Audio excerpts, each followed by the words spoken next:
2025 April 22 Kashmir വിറച്ചുപോയ രക്തത്തിന്റെ മണമുള്ള ആ ഇരുണ്ട ദിനം.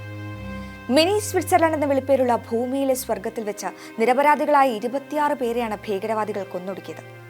വിനോദസഞ്ചാരികളുടെ പറുദീസയായ പഹൽഗാമിൽ ജീവൻ നഷ്ടപ്പെട്ട ആ 26 പേരും നമുക്കേറെ പ്രിയപ്പെട്ടവരാണ്.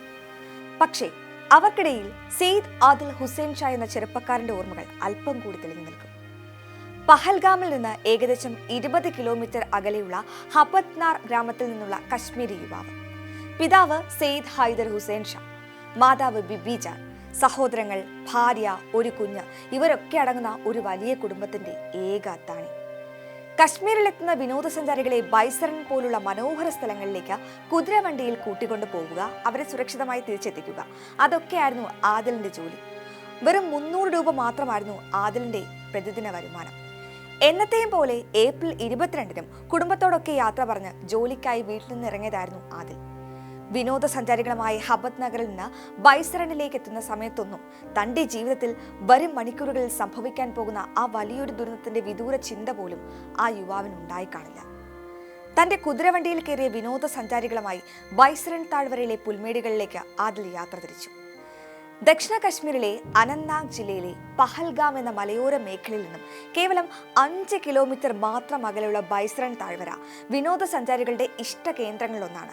അന്നും നിരവധി ആളുകൾ ഇവിടുത്തെ പുൽമേടുകളിലെ കുതിര സവാരിക്കായി എത്തിയിരുന്നു. അവധിക്കാലം ആഘോഷമാക്കാൻ എത്തിയവരും മധുവിധു ആഘോഷിക്കാൻ എത്തിയവരൊക്കെ ആ കൂട്ടത്തിലുണ്ടായിരുന്നു. സമാധാനത്തോടെ പ്രകൃതി സൗന്ദര്യം ആസ്വദിച്ചിരുന്ന അവരുടെ ഇടയിലേക്ക് പെട്ടെന്നാണ് വേഷമാറിയെത്തിയ ഭീകരവാദികൾ ആക്രമണം അഴിച്ചുവിട്ടത്. പൈൻ ഫോറസ്റ്റിൽ നിന്ന് പാഞ്ഞെത്തിയ ആക്രമികൾ ആദിലിന്റെ മുന്നിലും ആയുധങ്ങളുമായി പാഞ്ഞെത്തി. പേര് ചോദിച്ചുകൊണ്ടായിരുന്നു ആക്രമണം. മുസ്ലിം നാമമായതിനാൽ അവർ ആദിലിനെ വെറുതെ വിടുകയും വിനോദസഞ്ചാരിക്ക് നേരെ തിരിയുകയും ചെയ്തു. അയാളുടെ പേര് പറഞ്ഞാൽ ഉണ്ടാകുന്ന അപകടം മുൻകൂട്ടി മനസ്സിലാക്കിയത് കൊണ്ടായിരിക്കണം ആദിൽ തീവ്രവാദികളുടെ കയ്യിൽ നിന്നും ആയുധം പിടിച്ചു വാങ്ങാൻ ശ്രമിച്ചത്. ആയുധം പിടിച്ചു വാങ്ങാൻ ശ്രമിച്ച വിനോദസഞ്ചാരിയെ മരണത്തിൽ നിന്ന് രക്ഷപ്പെടുത്താനുള്ള ശ്രമത്തിനിടെയാണ് ആദിലിന് സ്വന്തം ജീവൻ നഷ്ടപ്പെട്ടത്. 3 വട്ടം ആദിലിന് വെടിയേറ്റു. കശ്മീരി മുസ്ലിമായ ആദിൽ ഒരിക്കലും ഭീകരരുടെ ലക്ഷ്യമായിരുന്നില്ല എന്നാണ് ദൃക്സാക്ഷികൾ പോലും പറയുന്നത്. രാവിലെ വീട്ടിൽ നിന്ന് യാത്ര പറഞ്ഞു പോയ മകനെ ഏറെ സങ്കടത്തോടെയാണ് ആദിലിന്റെ പിതാവായ സെയ്ദ് ഹൈദർ ഹുസൈൻ ഷാ ഓർത്തെടുക്കുന്നത്. ഉച്ചകഴിഞ്ഞാണ് പഹൽഗാമിലെ ഭീകരാക്രമണ വിവരം ആദിലിന്റെ കുടുംബം അറിയുന്നത്.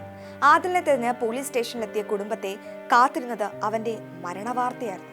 മതവും പേരും ചോദിച്ച് മനുഷ്യരെ കൊള്ളുന്ന ഭീകരത നമുക്കിടയിൽ വലിയ മുറിവുകൾ സൃഷ്ടിക്കുമ്പോൾ, അതിലൂടെ വെറുപ്പും ഭിന്നിപ്പും പ്രചരിപ്പിക്കാൻ ചിലരെങ്കിലും ശ്രമിക്കുമ്പോൾ, ആദിൽ നമുക്ക് മുന്നിൽ ഒരു ഓർമ്മപ്പെടുത്തലാണ്. അപരിചിതനായ ഒരാൾക്ക് വേണ്ടി അയാളുടെ ജീവൻ രക്ഷിക്കാൻ ശ്രമിക്കവേ സ്വന്തം ജീവൻ ബലി കൊടുക്കേണ്ടി വരുന്ന ഇതുപോലുള്ള ഒരുപാട് ആദിലുമാരുടേത് കൂടിയാണ് നമ്മുടെ രാജ്യം. ആദിലിന്റെ ദാരുണമായ മരണം കശ്മീരിനെ മാത്രമല്ല ഏറിനടിയിച്ചത്, ഒരു രാജ്യത്തെ മുഴുവനുമാണ്. തന്റെ അതിഥിക്ക് വേണ്ടി ജീവൻ വെടിഞ്ഞ ആ യുവാവിന്റെ ഓർമ്മകൾക്ക് മുന്നിൽ ശിരസ് നമിക്കുകയാണ് രാജ്യം.